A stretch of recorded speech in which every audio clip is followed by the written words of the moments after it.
Hello. In this video, we're going to look at compound interest. So we have a equals p times 1 plus r over n to the n times t. This is compound interest. Now, I'm not actually going to prove compound interest for you. And the reason I'm not going to prove it here is, well, frankly, it's not all that necessary. As long as you know the formula, you're good.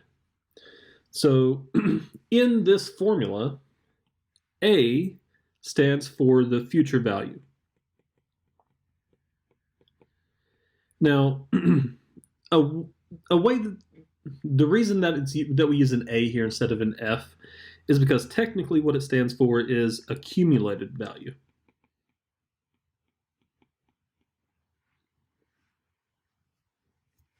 P stands for present value.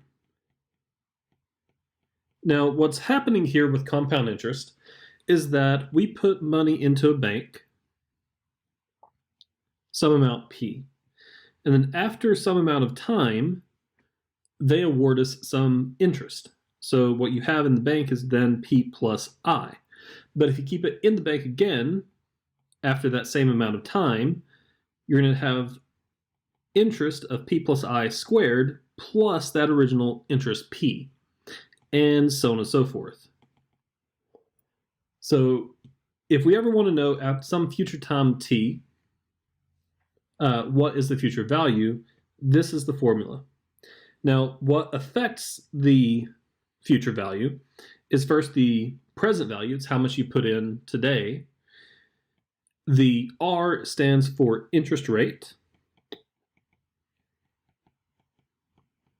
but it needs to specifically be in the form of a decimal. In other words, 5% is the same thing as 0.05. You take the decimal that in this case is unwritten, move it left 2 places, and then where you see a trough, you include a 0. The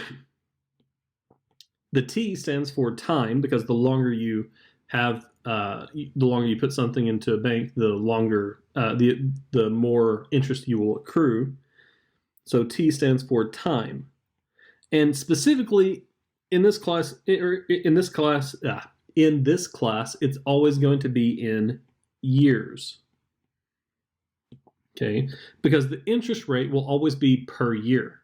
If the interest rate wasn't per year, the time would need to be in whatever the time is for the interest rate, and vice versa. But for us, it's always going to be the same. And the N here, the N is important because it's the number of times, it's the number of compounding events per year.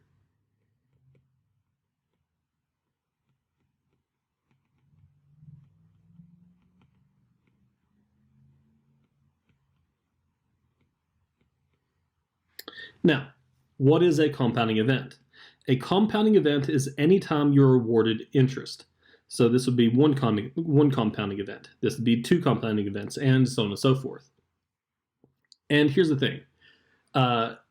We have different words for the number of times that this happens. Let's say semi-annual means 2 times a year. Biannual, I think it's just one word there, no, not hyphenated. Biannual is also 2 times a year. I have no clue why the semi-annual and the biannual are the same thing. By the way, there is another one called biennial that has an E instead of an A. That means that happens once every 2 years, but we're not going to deal with that in this class. Annual, of course, is n equals 1. Quarterly, n equals 4. What else do we have? I think mostly just yearly at this point. Sorry, monthly, not yearly. Yeah, yearly as well, I guess. Yearly, n equals 1. And monthly, n equals 12. And depending on what you're doing this in, if you're looking at daily, n is either 365 or n equals 360. Now, Generally speaking, we'll use 365, but the 360 is actually what all of financial mathematics was built upon originally. And the reason why, frankly, is the exact same reason why there are only 360 degrees in a circle.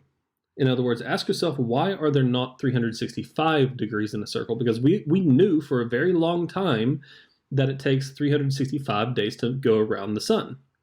So the question is why did we change it to just 360? Well, frankly, the reason why is it's easier. 360 has a lot more divisors than 365 does.